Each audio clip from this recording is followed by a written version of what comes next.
In this section, we begin with the basic ideas of a definite integral. An integral arises in many applications where we have a product of two entities. For instance, the area of a rectangle is width times length. Distance is rate times time. Force is mass times acceleration.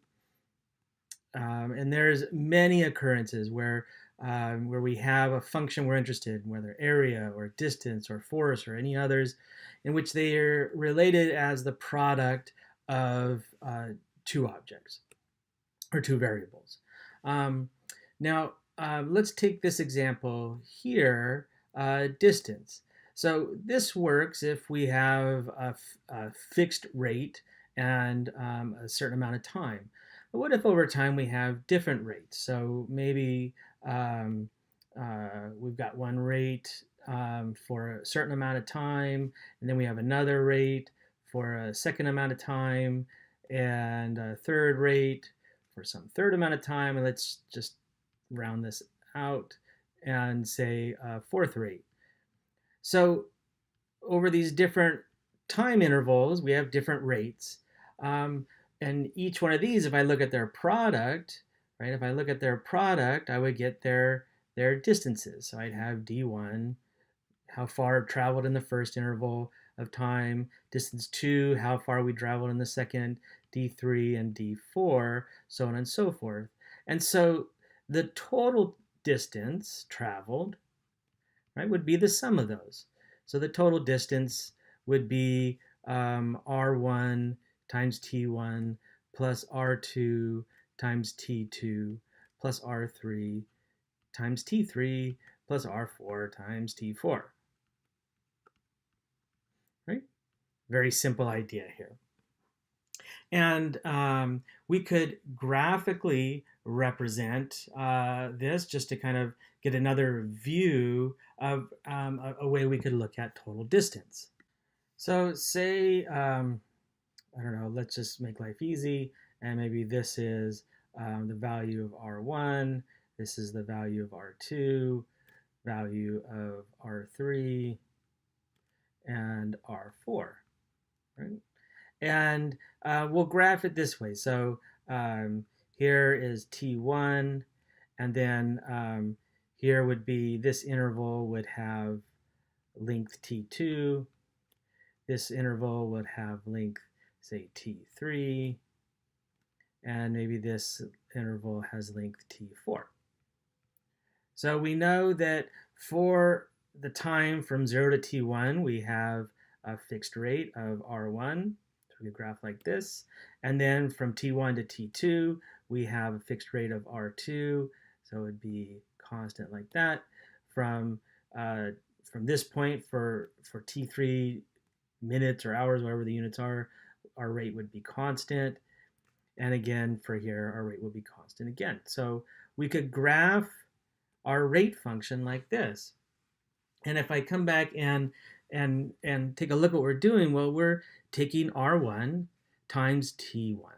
And T1 is this length here. R1 is how tall this is.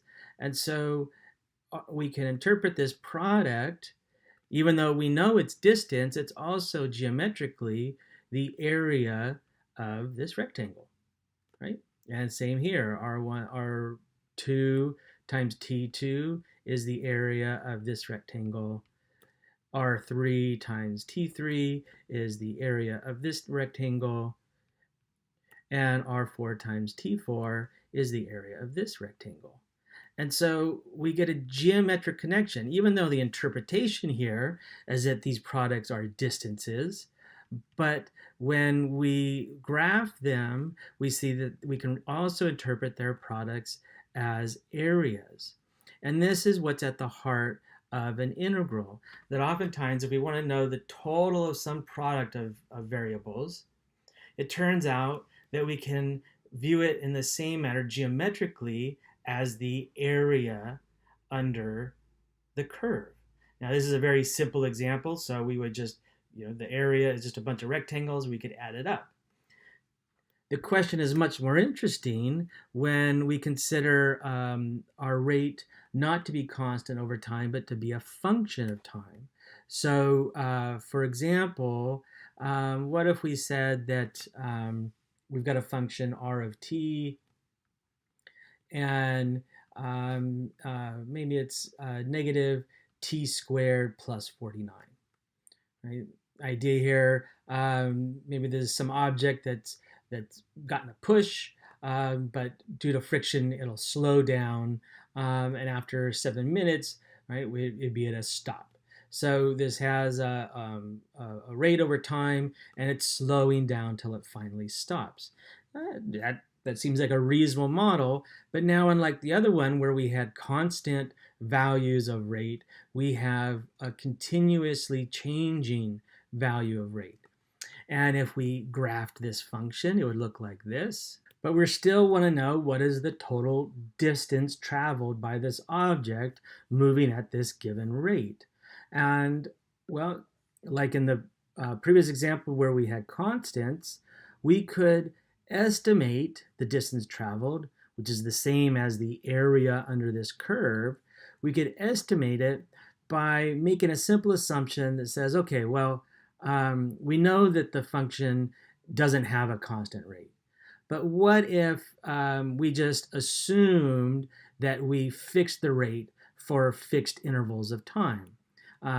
So, for example, if we were to break the time into 7 equal intervals, so let's give units to this. Let's say that this is minutes, and this is minutes, and I don't know, this is meters or centimeters. So centimeters per minute, and this object slowing down. And so we break this up and say, okay, for each minute, we'll assume that the rate is constant. And what value would we choose for our constant rate? Well, it's going to be, so at time point 1, it would be the height up here. This would be our constant rate. At time point 2, we'll assume the rate is here, 3, so on and so forth. So if we do like in the last example and recognize that rate times time is distance is the same as the area under a curve, we get something that looks like this.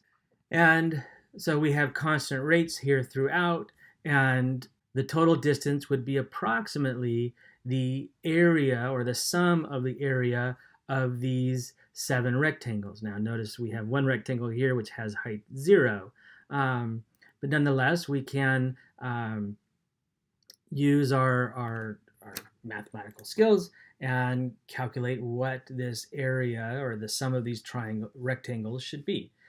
So let's make a little table. So we'll have time and our rate. And so the first time point is 1.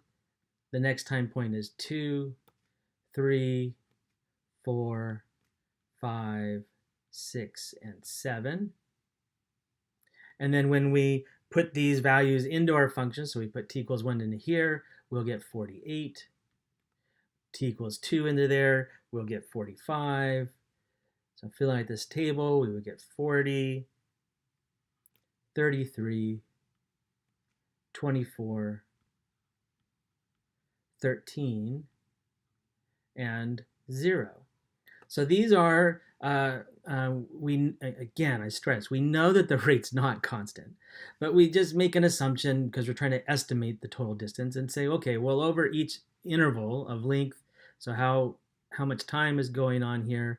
Well, we've got 1 minute or one minute. And so then the total distance would be the same as the area of each of these rectangles, which is the height times 1. So total distance is approximately 48 times 1 plus 45 times 1 plus 40 times 1 plus 33 times 1 plus 24 times 1 plus 13 times 1 plus 0 times 1. Run out of room there. Which is exactly equal to 203, let's say, centimeters. So the total distance is approximately 203 centimeters. Now we can see from the picture, since total distance is equivalent to area under the curve, that this is a poor estimate. It's an underestimate. There's lots of areas that are missing. And it's a bad estimate because my intervals were so large. So if I make my intervals smaller, let's say that 1/2, then the graph would look something like this. So now we've taken the time interval of 0 to 7 minutes and divide it into 14 equal pieces, and the intervals will all have length 1/2, right? Because 7 divided by 14 is 1/2. So that's how long each interval is. And so if I wanted to know the total distance, I'd have to calculate the values of the function at these 14 places. So again, I'll make a table putting down the values for t. We have 0.5, 1, 1.5, 2, 2.5, 6, 6.5, and 7. I'm assuming you could do this yourself, but just so it's here. And this would be, if I put 1/2, remember our function is r is equal to negative t squared plus 49. So putting that into our function, we would have the values for r as here 48.75, 48, 46.75,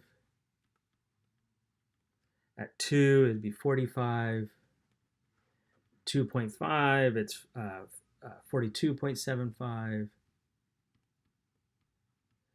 fill in the blanks. At 6 it's 13, 6.5 it's 6.75, and at 7 it's 0. So now the total distance